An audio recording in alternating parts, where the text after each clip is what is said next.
நம் கூட்டமாவு பங்கை சார்ந்த காலஞ்சென்ற திரு தேவராஜ் அவர்களின் மனைவி திருமதி எட்வின் ரோஸ் அவர்களுடன் ஒரு நேர்காணல். வணக்கம் மேடம். வணக்கம். உங்களை பற்றியும் உங்கள் குடும்பத்தை பற்றியும் கொஞ்சம் விளக்கமா சொல்லுங்களேன். என் பேர் எட்வின் ரோஸ். கணவன் பேர் தேவராஜ். எனக்கு 5 பிள்ளைய இருக்கு. 4 ஆணும் ஒரு பெண்ணும் இருக்கு. மூத்தவன பேர் வர்க்கீஸ், 2வது உள்ளவன் எட்வின் ஆண்டனி, 3வது உள்ளவன் அல்போன்ஸ், 4வது உள்ளவன் குமார், 2வது பெண்பிள்ளை ஜென்சுதான். உங்கள் வாழ்க்கையில் நீங்கள் பட்ட கஷ்டங்களையும் அதை எப்படி கடந்து வந்தீங்க அதை பற்றியும் அன்னையின் அருளுதவி பற்றியும் கொஞ்சம் சொல்லுங்களேன். வாழ்க்கையில் பட்ட கஷ்டத்தை பற்றி வெளியில் சொல்லக்கே இல்லை. அப்படி கஷ்டப்பட்டேன். ஒரு பிள்ளைகளையும் கொண்டு வளர்க்கக்கு அப்படி கஷ்டப்பட்டு தான் வளர்த்தேன். என்னென்ன வேலை உண்டோ எல்லா வேலைகளையும் செய்து பிள்ளைகளை வளர்த்தேன். அதான் இன்னைக்கு நினைச்சொன்னும் பார்க்க உட்காது. பின்ன இன்னைக்கு பிள்ளைய கஷ்டப்படாமல் வச்சிருக்கு. இப்போ நல்லா தான் இருக்கேன். பிள்ளைகளும் நல்லா தான் வச்சிருக்கு. பிள்ளைகளை யாரையும் ஒரு தொந்தரவும் இல்லை. പിന്നെ വളർത്ത് കരയെത്തി വിട്ടതേ മാതാവ്. മാതാട്ട പേരിന്ന് കരഞ്ചാൽ அந்த காரியம் 5 மாதம் முடிஞ்செങ്കിലും எனக்கு நடந்திருக்கு. நீங்க மாதாட்ட வேண்டி நடந்திருக்குன்னு சொன்னீங்க, இல்லை நிறைய அற்புதங்கள் நடந்திருக்கு அப்படின்னு. அதுல ஒண்ணு கொஞ்சம் விளக்கமா சொல்லுங்களேன். என்னமோ படிச்சுட்டு வேலை இல்லாமல் கிடந்தா.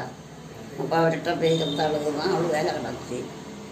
அதே போல் பிள்ளைகளும் அங்கங்கேயா போய் கிடந்ததோ எல்லாம் ஒரே இடத்துல வந்து எல்லாம் கட்சி எத்துது. என் வீட்டுக்காரங்களுக்கு 2 காலம்டாங்காது. நான் தெரிஞ்சு தான் கல்யாணம் பண்ணினேன். கல்யாணம் பண்ணி 5 பிள்ளைகளும் இருக்குது. பிள்ளைகளை எல்லாம் ஆண்டவன் நல்லா தான் வச்சிருக்காரு. குடும்ப பொறுப்பெல்லாம் அந்த சமயம் கஷ்டப்பட்டு எடுத்து எப்படியும் ஒவ்வொன்றா வளர்த்தெடுத்து விட்டாச்சுங்க. அதெல்லாம் அப்படி இன்னைக்கு நல்லா தான் இருக்குதோ. பின்ன அதுக்கு தலை தூக்கலாட்டு மூத்தவன் இருந்தான். இளையதோடுக்கு இன்னும் வந்தால் எடுத்தா பார்ப்பேன். பார்த்து தான் இன்னதோ முன்னேறி இருக்குதோ. வர்க்கீஸ் அவன் சப்போர்ட் பண்ணதுனால தான் இளையதனால நட்டு கொண்டு போனேன். தங்கச்சியாரை கல்யாணம் பண்ணி கொடுத்தேன். எல்லாம் அவனுக்கு ஒரு சப்போர்ட்டில் தான் நடந்தது. மாதா நினச்சா தான் நடக்கும். இருந்தாலும் அவனுக்கு சப்போர்ட்டில் தான் எல்லாம் நடந்தது. அவன் எட்வின் அவன் கல்யாணம் வரை வீடை கவனித்தான்.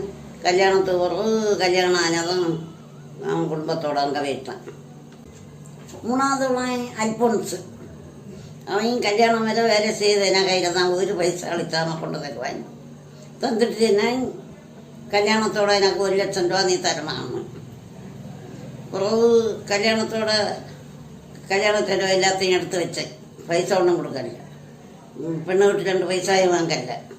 எல்லாத்தையும் எடுத்து வச்சேன். ஏன்னா எல்லா பேர பிள்ளைகளும் நல்லா கவனித்தோம். எனக்கு பேர பிள்ளை மோளு உள்ளது. அவன் முளைமுட்டில் இருக்கேன். எங்கே போனாலும் வந்து காலையில் என்னை பார்த்துட்டு தான் போவேன். தள்ள இருந்தால் என்னத்தையும் காப்பி வைப்பி கொடுத்து விடுவேன். அல்லாட்டும் அவள் சும்மாடம் வந்து என்னை பார்த்துட்டு தான் போவேன். அவள் மத்ராஸில் தானே இருந்தாள். வேலை கிடச்சி அங்கே தான் போய் வேலை கிடச்சி அங்கே தான் இருந்தான். அங்கே இருக்கச்சில் நல்லா தான் இருந்தா. இப்போ வந்து மதுரையில் இருக்கா. இப்போ மதுரையில் தான் இருக்கா. இப்படம் ஜான் சசிகுமார் அவன் வெளிநாட்டிலேருந்து வந்து இப்போ கடையெல்லாம் போட்டு குடும்பத்தோட கொண்டாட்டியும் பிள்ளையும் எல்லாம் சந்தோஷமாக இருக்கணும். ஏதாவது ஒரு தப்புன்னா அதை நீங்கள் வந்து ஸ்ட்ரைட்டாக ஒளிவு மறைவு இல்லாமல் ஓப்பனாட்டு சொல்கிறீங்க. அந்த தைரியம் வந்து உங்களுக்கு எப்படி வந்தது? மாதா தந்த தைரியம்.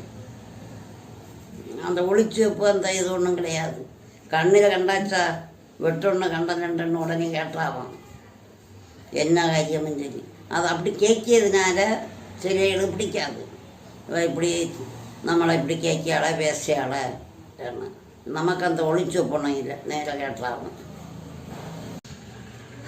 நான் குடும்பத்தில் பிள்ளைகளை கரையாத்தாக்கு பிள்ளைகளை பக்கத்தில் பாட்டி வீட்டில் விட்டுக்கிட்டு களை பறிச்ச போகிறது, அண்டி அடிச்சு போகிறது, என்ன வேலைக்கு போனாலும் பாட்டி வீட்டில் விட்டுட்டு என்ன வேலையும் செய்வேன். ஆர் என்ன சொன்னாலும் அந்த வேலையெல்லாம் செய்வேன். இப்போ தான் என்ன வேலை செய்ய முடியாது. ஆலய பணிக்காக அந்த நன்கொடை வசூலிக்க வரும்போது நீங்களாவே முன் வந்து அந்த அன்பளிப்புகளை கொடுத்ததாட்டு ஃபாதரும் சொன்னாங்க, வேற மக்கள் சொல்லியிருக்காங்க. அதை பற்றி கொஞ்சம் சொல்லுங்களேன்.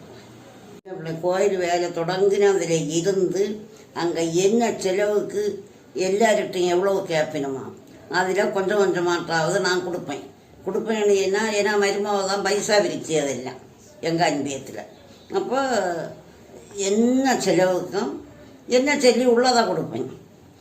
என்ன கேட்டாலும் கோயில் வைக்கணும் இல்லைன்னு சொல்ல மாட்டேன், கொடுத்துருவேன்.